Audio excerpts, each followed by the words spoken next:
이제 자 오늘 1강입니다. 오늘 1강입니다. 우리 현주 저 주식하게 되면은 제일 먼저 강의를 들어야 되는 내용 중에 하나가 1강이죠. 그죠? 1강입니다. 네, 1강이고. 오늘 1강은 아주 간단한 내용입니다. 뭐 오늘 요번 주 1강 정도 해가지고 대충 해서 끝마칠 겁니다.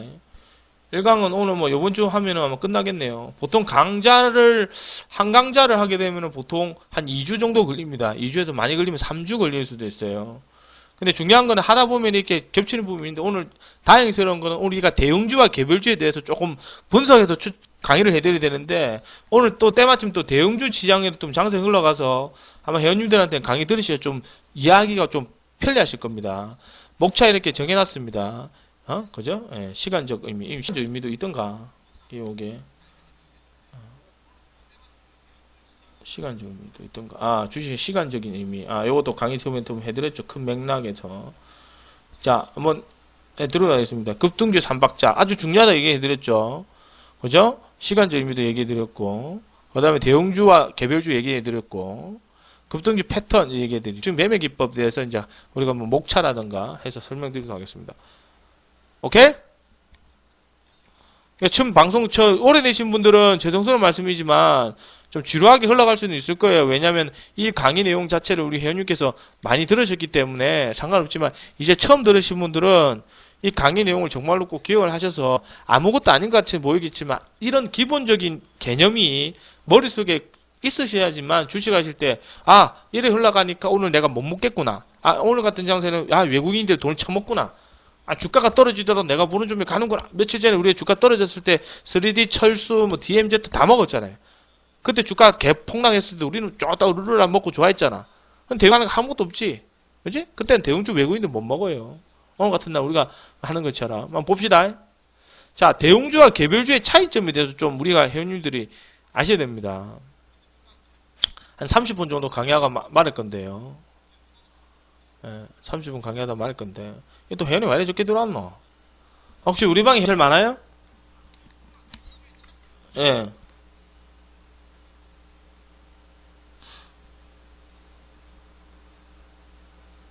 뭐 비슷비슷하네.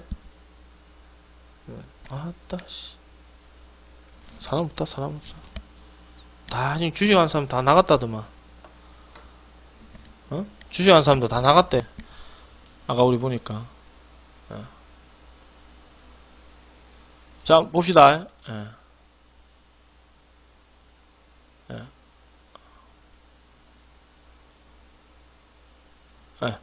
자, 우리가 들어가는 종목들이, 대형주와, 개별주의 차이점을 좀 하셔야 됩니다. 지금 방송 들으신 분들은 절대로, 잊지 마시고요. 계속적으로 진국하게 들으실 수 있도록 하세요. 아시겠죠? 자, 자, 지분 한번 보겠습니다. 대형주 자체는 보시면 외국인들인 거의 한 10에서 20% 정도 됩니다. 보통 외국인들이 더 많이 형성될 수도 있겠죠. 더 많이 생길 수도 있고 더 많이 들을 수도 있습니다. 그제? 어차피 대형주 자체가 지분 자체가 그렇게 병동에 있기 때문에 그리고 기관들 또한 역시 마찬가지겠지만 그만큼 지분을 많이 가져갑니다. 당연히 지분 비율이라든가 외국인 보유율, 그래서 우리가 볼 때 외국인들이 뭘 집중적으로 매수하느냐, 기관들이 뭘 매수하느냐, 기관들 증권사 리포트를 뭘 내느냐, 그런 게 따라서 또 주가 흐름이 또 우리가 달려보죠.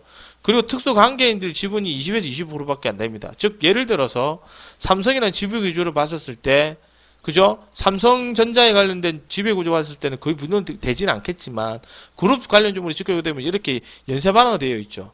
그래서 예전에 보면은 우리가 볼 때 기업들 자체적으로 보게 되면은 기업들이 이제 예를 들어서 그런 그게 뭡니까 자회사라든가 이런 거 그죠 경제민주화 관련해 가지고 몰아지기 일감 몰아지기라든가 지분으로 인해서 그지 뭐 유상증자를 발행하거나 그렇게 가지는 않아요. 그런 부분에 대해서 이제 지배구조 자체로 살펴보게 되면은 그런 부분이 좀 문제가 된다고 얘기해줬지 않습니까? 나라에서도 보게 되면은 그룹주들 자기들끼리 이제 밀감 몰아주고 뭐 이런 부분이 있는 거는 그만큼 왜 그러냐면은 특수 관계가 있기 때문에 이 회사와 관련해 가지고 뭐 혈연 이런 부분이 꽤 있겠죠.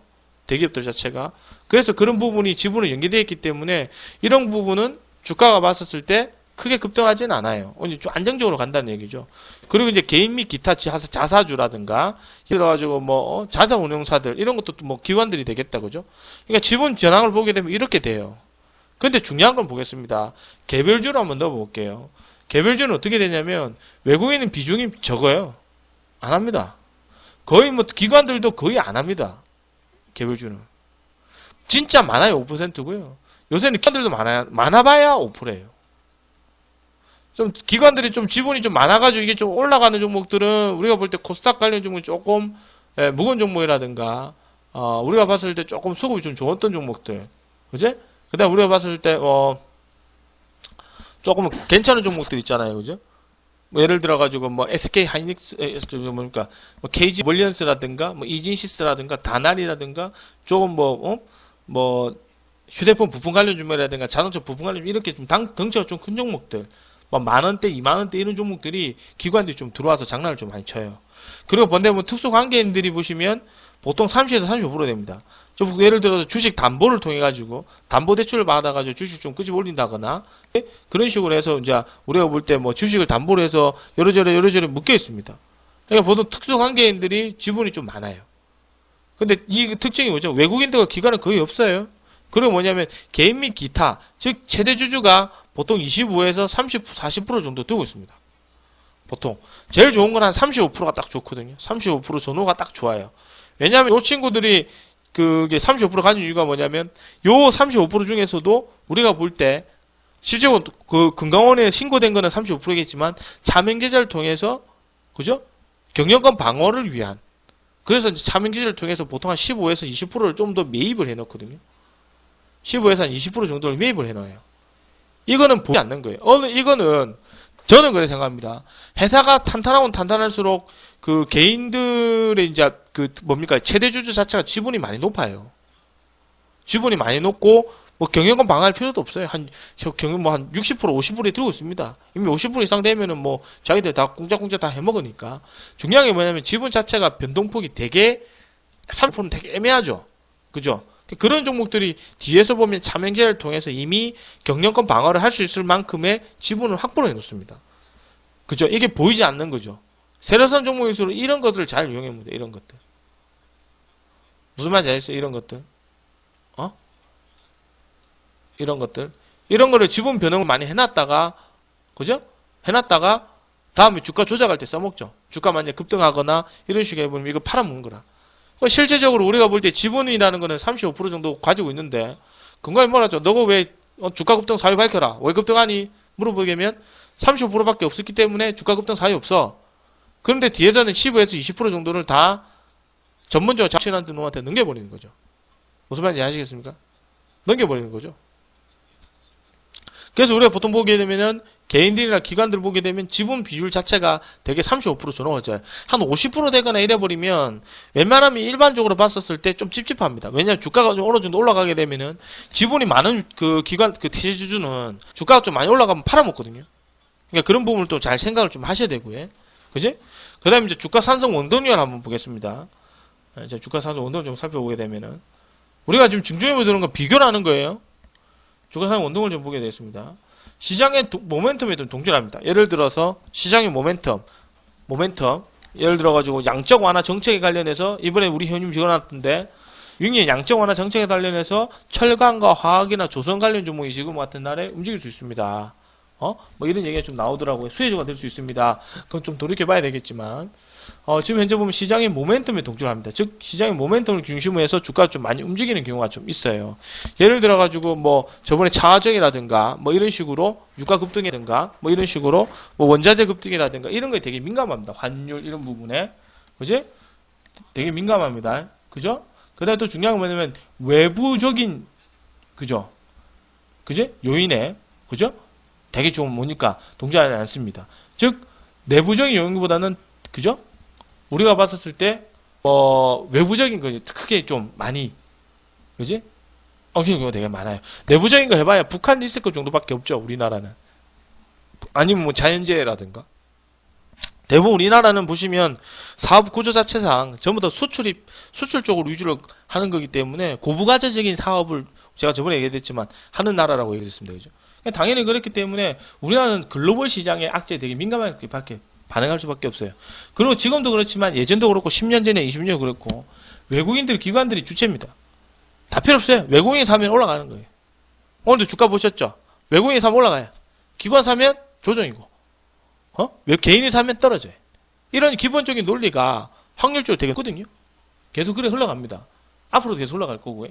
근데 개인 및 투수 관계의 역할이 주가 흐름에 주는 영향은 미미합니다. 즉 예를 들어서 삼성전자라든가 뭐 정몽구와 회장 팔아모도 그래 팔아모도 주가는 되게 미비하게 움직이는 거지. 그러니까 이런 거 전혀 영향을 미치지 못해요. 역시 영향을 미치는 부분은 우리가 볼 때 외국인들의 주체, 외국인들이 어떻게 매도 먹고 나가느냐, 그리고 지금 우리가 볼 때 시장의 모멘텀이 어떻게 흘러가느냐, 요거에 비해서 이제 점진적으로 올라가는 게 대형주고요. 그죠? 대형주고. 그죠? 그 다음에 지금 우리가 볼 때 그게, 개별적인 종목은 시장의 주도주에 따라서 움직입니다. 3D. 나도 3D. DMZ. 나도 DMZ. 철도. 뭐 이런 식으로 시장의 모멘텀, 즉, 시장의 어떤 재료성, 우리가 볼 때 우리가 뭐 테마를 만들어내는 급등주, 이런 종목들 중심으로 주가가 많이 올라갑니다. 그게 이제 우리가 볼 때 시장의 주도주라고 얘기를 해야 되는 거고요. 그 다음에 보시면 되면 시장 원자재 또는 금리, 환율 등 기타 영향에 대해서는 솔직히 말씀드려서 크게 미치지 않아요. 뭐 원자재 가격이 올라가더라도 예를 들어서 원자재가 올라가더라도 박근혜가 한마디 또 해버리면 상관하죠. 그런 식으로 주가가 움직입니다. 환율이 뭐 급등하든 말든가, 뭐 물론 환율 급등하게 되면은 뭐 수혜 종목도 형성될 수 있겠지만 그거야 뭐 단편적인 부분이고, 환율 좀 올라간다 하더라도 예를 들어서 뭐 3D 관련주 뭐 급등한다고 다 3D지 뭐 이유가 있겠습니까? 그죠? 그럼 예를 들어가지고 이러고 있는데 막 증시가 안 좋네 많이 하더라도 일본 후쿠시마 원전 관련해가지고 그지? 오염수가 다시 한 번 더 퍼진다. 그래서 이게 좀 심각해서 우리나라에서도 후쿠시마 연안 말고 다른 연안에 있는 잡히는 생선이나 이런 것들로 다 수입을 금지합니다. 그럼 어떻게 됐습니까? 다음날 그 관련주면 다 상가하는 건 똑같은 거죠. 그죠? 그렇게 흘러가는 겁니다. 그지? 내부적인 요인은 아주 절대적입니다. 무슨 말입니까? 이 관련된 종목들이 지켜봤을 때 주가가 올라간다 하더라도 그 관련 종목들 중심으로 해가지고 상당히 영향을 좀 많이 받는 거죠. 그죠? 그러니까 외부적인 영향보다는 내부적인 영향이 상당히 좀 많이 받습니다. 예를 들어가지고 오늘 같은 날에 뭐 대우에 급등했다 해가지고 뭡니까? 주변주 철도주 같이 가는 것처럼 예를 들어가지고 뭐 대북 관련 움직인다 그래서 다음 날에는 대북이 아닌 좀 비대북 관련 종목, 예를 들어가지고 뭐 가스관이나 이런 종목도 주변적 영향을 미쳐서 가는 거랑 똑같은 흐름을 보시면 되겠죠. 그죠? 그 다음에 개인 또는 기타 주포들이 주체입니다. 우리가 볼 때 외국인들, 기관들 주포지만 지금 이거는 개인 또는 일반 주포들이 시장의 주체가 돼가지고 급등을 시키고 주가를 조작해서 움직여주는 겁니다. 그죠? 그렇게 해석하시면 되겠죠. 그 다음에 보시면은,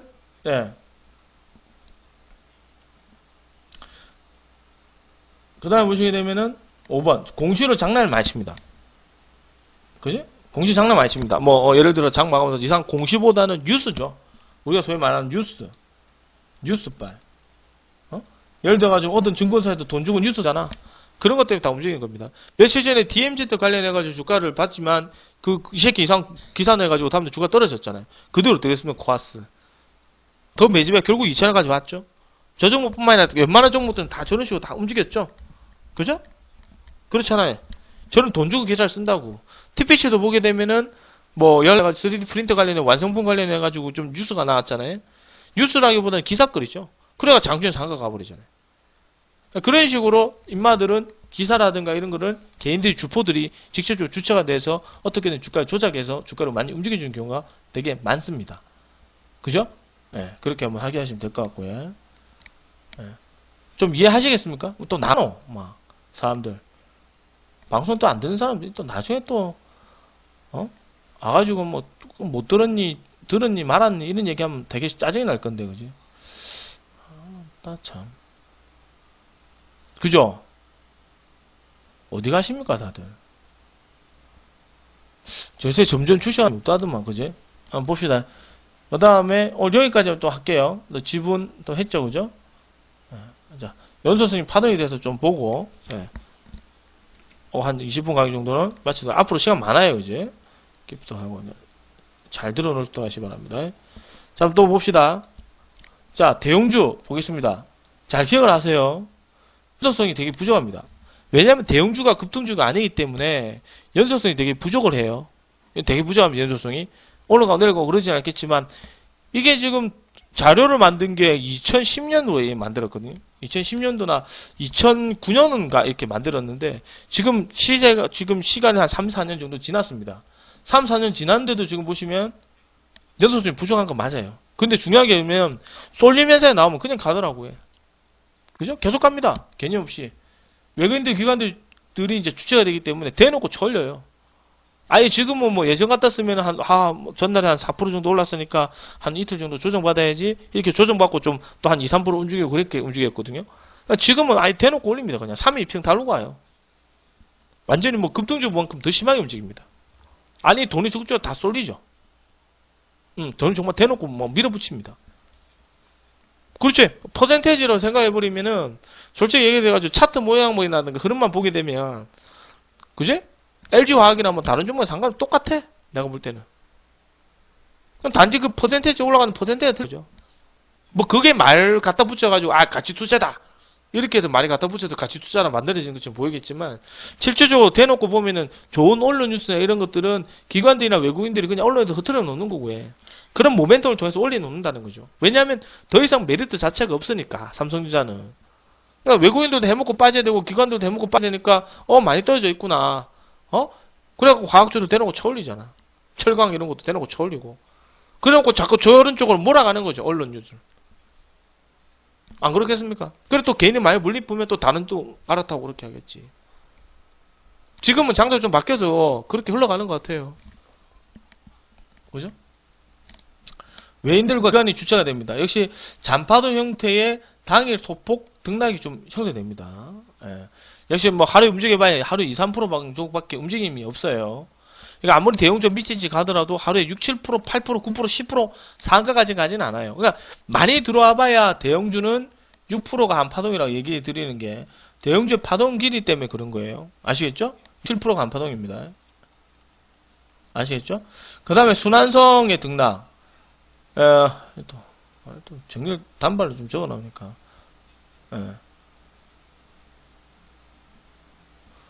그죠? 대형주의 순환은 일주일에 한 번 정도밖에 형성되지 않아요. 예를 들어서 오늘 관련된 업종이 크게 가버립니다. 그러면 보통 한 일주일 정도 지나면 예를 들어 오늘 한 5%, 6% 움직이죠? 그럼 한 3, 4일 조정입니다. 조정 받아주고 오리핑 타고 가다 움직이고 그랬는데 아까도 보시면 아시겠지만 지금 장세가 뭐 그렇게 흘러가지는 않죠. LG화학 잠깐 보시게 되면은 이게 뭐 하루 움직이고 조정입니까? 아니죠. 그냥 계속 가는 거. 이게 뭐 급등주만큼 더 됩니까? 그지? 이게 지금 뭐 예를 들어서 선hen전자가 만약 이런 식으로 움직인다. 그럼 이런 식으로 움직이게 되면 다 주가 그래야 되겠지. 그죠? 단기 관리와나 장치 발동 예고막도 하겠지. 똑같잖아요. 그지? 퍼센테이지만 틀리는 것 뿐이지 제가 볼 때는 이건 종목도 마찬가지예요. 급등주만큼 뭐가 다르냐고. 요소부터 주가를 끄집어 올려 있는데 요소 여기까지 끄집어 올리는데 2달밖에 안 걸려요. 30% 종목. 그러니까 개별적인 종목 투상 가면 30%겠지만 이거는 그런 종목이 아니죠. 근데 그 과정 자체가 똑같다는 거지. 이거를 예를 들어서 일봉으로 쪼라놓고 그죠? 예를 들어서 한 10배속으로 팍 돌려버리면 급등주랑 똑같은 거예요. 농담이 아니고. 맞죠?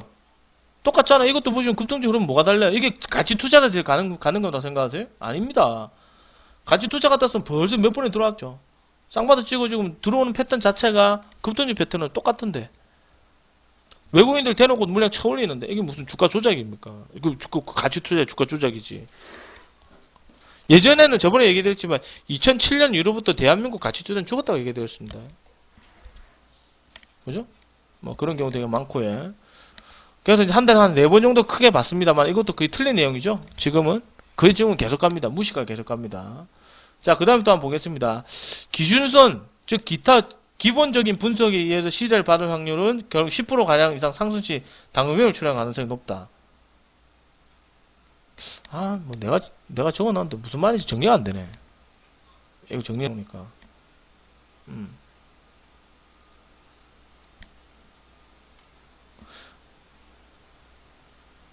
무슨 말인가 하면, 예를 들어서, 아까도 말씀드렸지만, 지금 우리가 볼 때,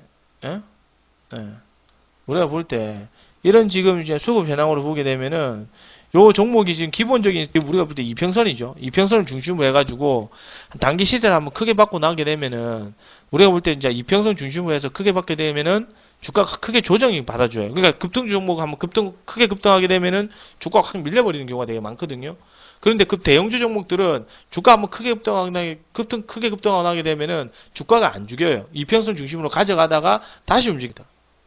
그러니까 우리가 볼 때 급등주라 해서는 우리가 볼 때 급등 종목은 뭐 상상 찍고 가다가 죽어버리 한가가고 막 투자 이탈되고 대량거래 터지고 나면 잘 안 가고 그러잖아요. 근데 대형주는 한번 대량거래 빵 터지고 어떤 기준선이라든가 이런 걸 기준으로 봤었을 때 한 판 이상 넘어가게 돼버리면 그다음부터는 안 가요. 그냥 단기 매물이 조금 줄어들더라도 거기서 좀 소화를 해주고 다시 가거든요. 이런 식의 흐름이 다시 가는 거지. 이 정도부터 예를 들어서 다시 한번 치고 가게 된다면 이런 식으로 움직였다가 뭐 요 종목 한 30만원 기준으로 조정받아 주는 거거든. 요 상태에 조정받아 주다가 한 2주 정도, 일주일이나 2주 정도 움직이다가 또다시 이런 식으로 가는 거예요. 그 사이에 예를 들어서 주식시장이 조금 흔들어져 보면 이런 식으로 한번 턱 떨어지고 그런 식으로 다시 움직인다는 얘기거든요. 그러니까 연속성이라고 해봐야 급등주 종목들은 그냥 뭐 상가 찍으면 다음날 또 가고 상가 못 찍으면은 밀어주고 있다 12분 달고 갑자기 오는 필코전자처럼 대량거 터지면서 급등하는 게 개별적인 종목인 반면에 대형주 같은 종목은 우리가 한번 시세를 한번 받게 되면은 그냥 예전 같았으면 한번 시세 받고 나면은 한번 크게 한번 시세 대량거래 터지고 그죠? 대량거래 확 터져가지고 급등시킨 다음에 횡보를 걸쳤다가 다시 확 터지고 그래요. 그게 순상이라는 얘기거든요. 대형주들도. 그게 외국인들 기관들이 돈이 많기 때문에 메이저급 애들이 그렇게 돈을 돌리면서 하는 거예요. 중요한 거는 외국인들 기관들 분석을 많이 하는 사람도 마찬가지입니다. 예전에 보시면 2007년에 2008년 2009년 때는 우리가 소위 말씀드려서 보통 4업종이나 한 3업종 5업종 뭐 많게는 8업종 중심으로 계속 로테이션 돌리면서 대량거래 터졌거든요. 오늘은 뭐 건설 와 내일은 내일은 IT 와 이런 식으로 그래가지고 뭐 한 종목 조정받게 되면 그래고 왕창 터지게 되면은 다음날은 안 떨어지고 그냥 행보예요.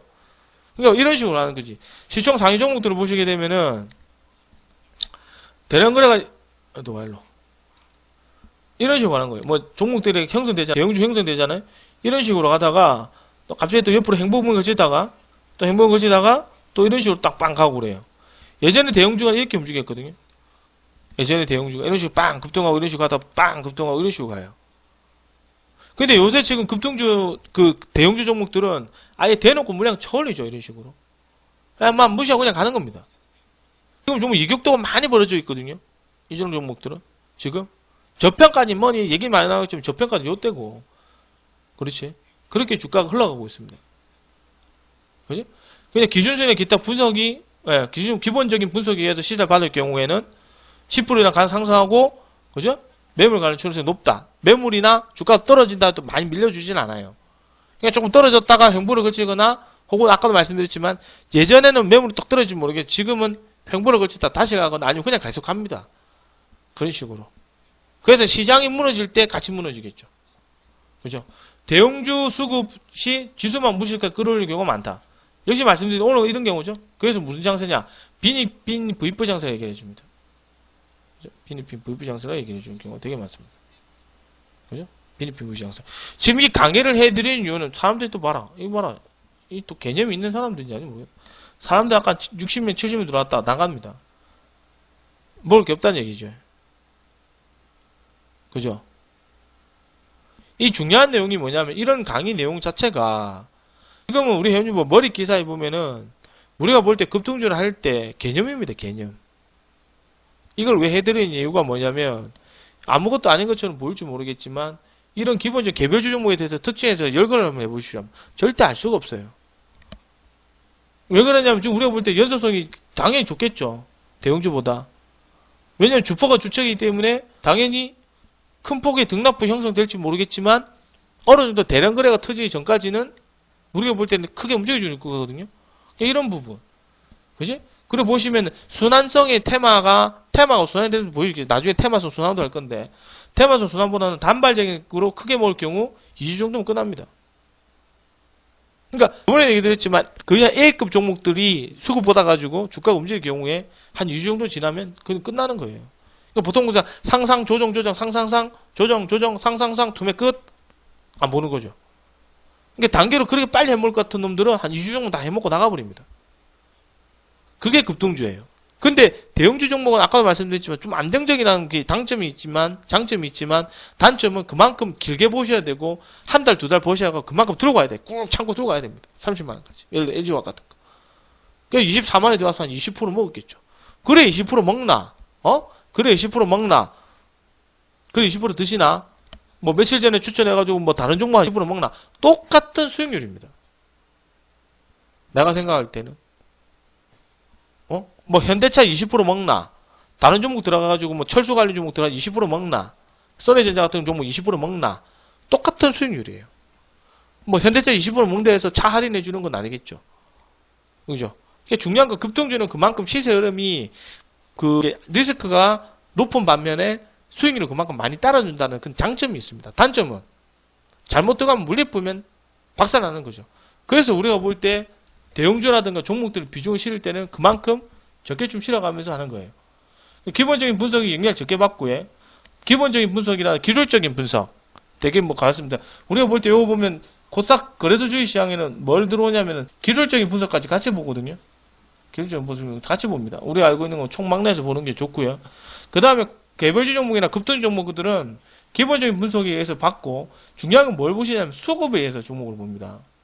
오늘은 어디가 강하니까 다음은 어디로 봐야지 이런 식으로 즉 파동을 봤을 때는 20에서 30% 가량씩 매물 출현이 높습니다. 즉 예를 들어 이런 거죠. 원상 드시고 다음날 상단부 그러면 15% 먹고 다음날 얼마 들어옵니까? 투상목 먹고 10% 정도 먹으니까 얼추에 25% 정도 드시는 거죠. 그지? 이거 먹으면 그게 매물 출현 되는 거죠. 그죠?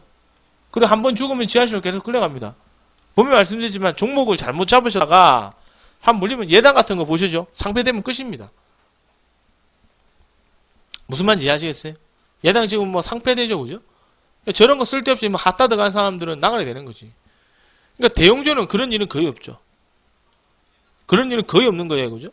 반대로 얘기해버리면은 개별적인 종목 그런 일은 있겠지만 종목 선정을 잘 하시고 분석 잘해서 드신다면은 충분하게 30-40% 수익은 나온다는 데 있습니다. 그러니까 우리가 들어가는 종목들은 지수와는 연동이 필요 없고 언니 수급이라든가 시장의 방향성과는 무시하고 그죠? 단지 시장의 논리에 맞게끔 국내에서 수익을 먹고 나오는 게 급등주입니다. 그렇지만 오늘처럼 대형주 중심으로 해서 주가가 많이 이어지게 된다면 대형주 중심으로 많이 이어지게 된다면 오늘 같은 날 대형주 비니피 무이프죠. 대형주 장세가 많이 이어지게 된다면 개별적인 종목들에서는 수급 자체가 들어가지는 않아요. 오늘 우리가 보시면 전부 다 움직이는 건 대형주거든요. 시세 받아주고 움직이는 다 대형주. 돈이 시장 씨가 마른 것 같아. 그죠? 거래대금이나 거래량을 살펴보시게 되면은, 거래량도 살펴보게 되면은, 지금 볼까요? 거래소 종합은 453, 저는 4조 5천억 정도 들어왔네요. 코스닥은 보겠습니다. 코스닥은 전날 더 줄어들었어요. 금요일날 1조 6천억 거래 터졌는데, 오늘은 1조 5천억밖에 거래 안 터졌습니다. 지금 우리 회원님이 낮에 적어드렸죠. 2011년도인가요? 2011년도 때에 거래대금이 9조인가 들었더라고요. 9조 몇천억. 우리가 매석금 적어드렸던데.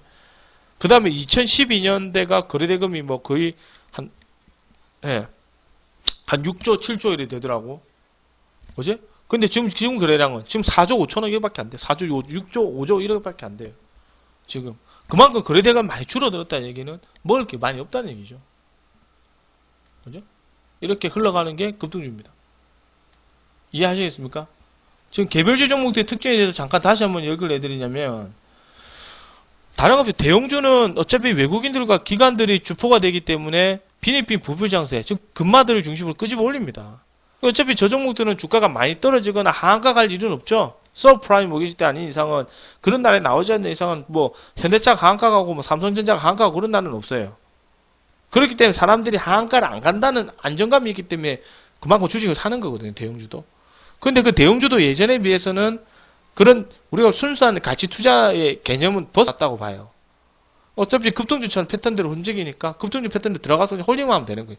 중요한 거는 그런 종목들은 아까도 말씀드렸지만 한두 달 들어가 봐야 수익률이 20% 정도밖에 안 나와요.